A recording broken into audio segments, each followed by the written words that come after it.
Fala rapaziada, aqui é Cícero Trum. E o grupo do São Paulo, o grupo B da Libertadores, é um grupo fácil? Um grupo difícil?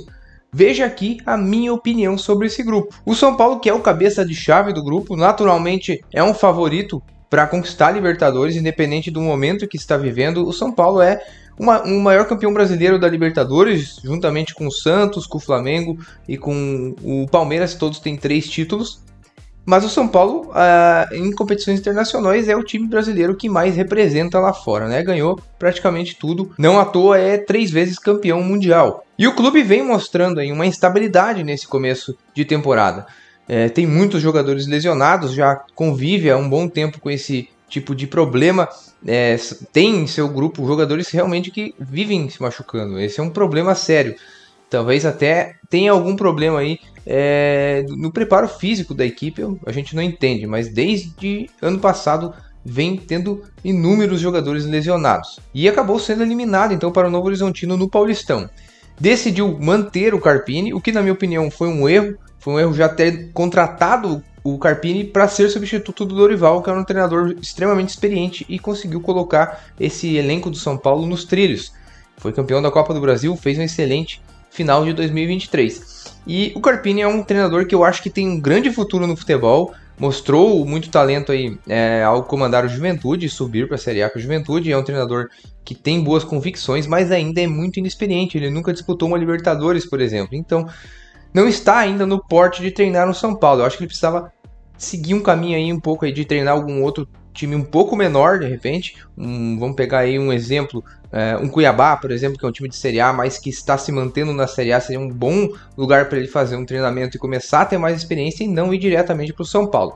Então foi um erro não ter mandado ele embora agora, eu vi isso acontecer em vários times já. Na verdade só está adiando um problema, porque dificilmente o Carpini vai conseguir se manter, vai conseguir fazer esse time jogar tão bem de uma hora para outra.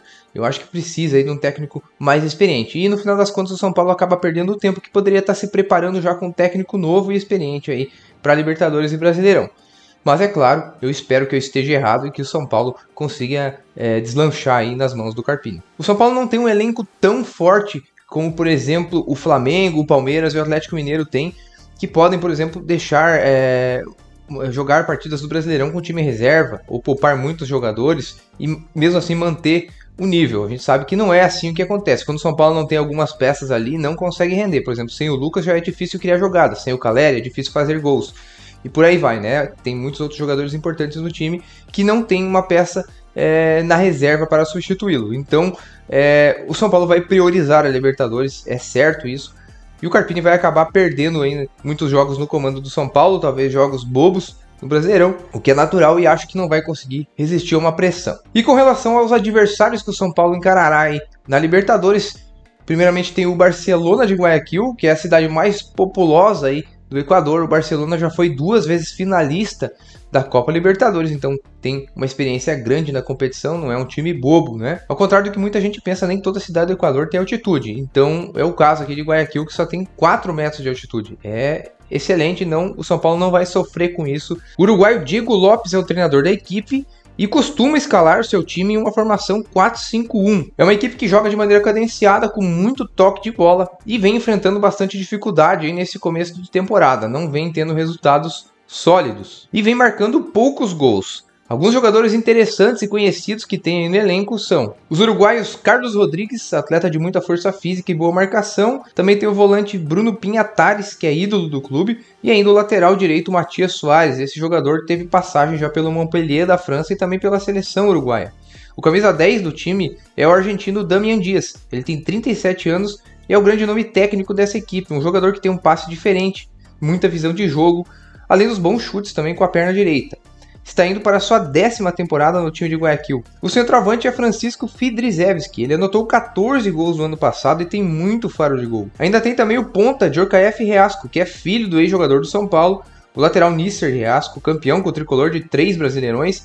E ainda nesse time também tem o brasileiro Leonay Souza, que é um jogador que pouquíssimo jogou aqui no nosso futebol brasileiro. Ele fez a carreira aí no futebol uruguaio primeiramente e depois se firmou aí no Barcelona de Guayaquil. O próximo time é o Talleres, que é uma equipe argentina, e só de ser argentino a gente já sabe que vai ser uma pedreira, né? Eles sabem muito bem como conduzir esses jogos de competição internacional, eles catimbam, eles enervam aí os jogadores adversários com provocações e também com bom futebol, porque a gente sabe que a Argentina é uma escola muito boa de futebol, não é à toa que é tricampeão mundial. E o Talleres, apesar de não tão conhecido internacionalmente como Boca, Estudiantes, Independiente, muitos times aí que conquistaram muitos títulos internacionais, o Talleres foi vice-campeão argentino e é uma ótima equipe. Vem jogando aí em um 4-5-1 com bastante criatividade e muita velocidade. Aciona muito seus pontas e acaba jogando bem em todos os setores do campo, principalmente quando ataca, leva muito perigo,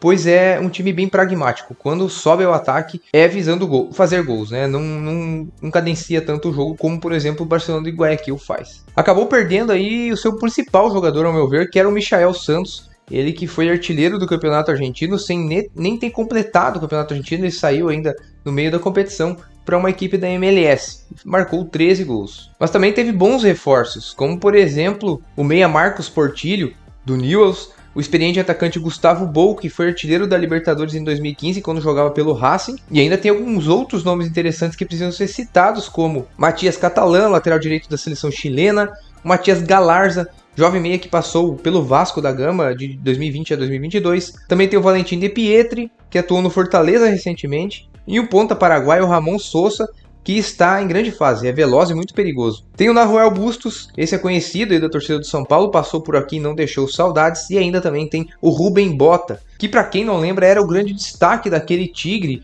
lá de 2012 que o São Paulo ganhou na final da Copa Sul-Americana. O Bota era uma promessa naquela época e acabou que ele teve muitas lesões na carreira e não chegou até o patamar esperado. Mas ele mesmo assim teve uma passagem pela Inter de Milão e é um bom jogador. É um jogador que pode tirar um coelho da cartola a qualquer momento. Tem uma perna canhota bem perigosa e muita visão de jogo. E o último adversário do São Paulo nessa primeira fase é o Cobresal, que foi vice-campeão chileno. O Cobresal, ele, na verdade, até a penúltima rodada, ele era o líder do campeonato chileno. Dependia de si na última rodada para ser campeão e acabou perdendo na última rodada. E o Huachipato, então, que era o segundo colocado, estava 2 pontos atrás, acabou vencendo e se tornou o campeão. O Cobresal tem a sua sede no deserto, ali no Chile, e não é aprovado pela Conmebol. Portanto, ele tem que jogar na casa do Cobreloa.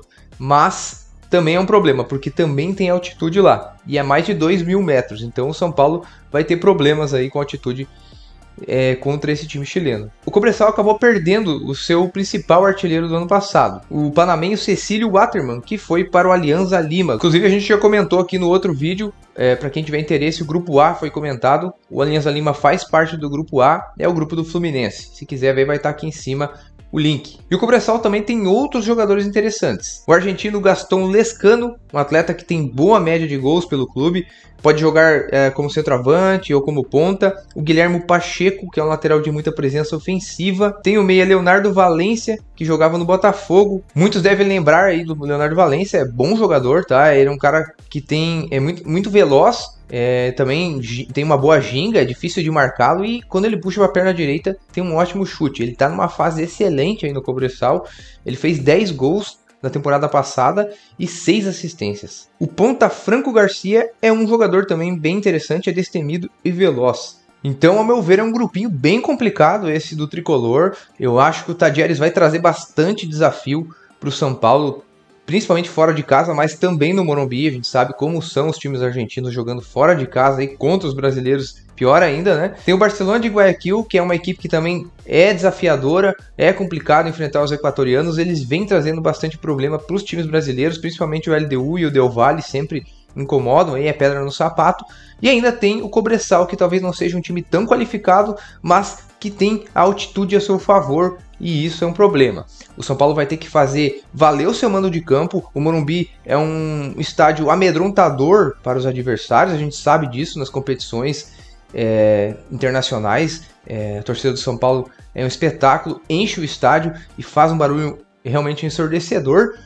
E vai ter que fazer valer aí, pelo menos 7 pontos o São Paulo tem que somar dentro de casa. naturalmente vai conseguir algum ponto fora de casa e 10 pontos a gente sabe que vai classificar. Então, ao meu ver, o São Paulo é o time mais qualificado e vai ser o primeiro colocado desse grupo. Já a segunda posição eu acredito que vai ficar com o Tadieres, que tem uma equipe melhor. E depois dos brasileiros, os argentinos são os times mais temidos aí pelos outros clubes sul-americanos na Libertadores. Então eu acredito que o Tadieres vai ser melhor aí do que o Cobresal e o Barcelona. Então, meus amigos, agora eu quero saber de vocês. São Paulo vai sobrar nesse grupo? Vai ser um grupo bem complicado, o São Paulo vai ter dificuldade. Quem que vai passar na segunda posição aí nesse grupo? Não deixem de comentar, eu quero saber a opinião de vocês e a gente discutir aqui nos comentários. Eu espero que tenham gostado desse vídeo e se gostaram, eu peço que me ajudem. Basta se inscreverem no canal, também curtir esse vídeo e compartilhem aí com a galera aí, com a torcida tricolor. Muito obrigado pela atenção e um abraço.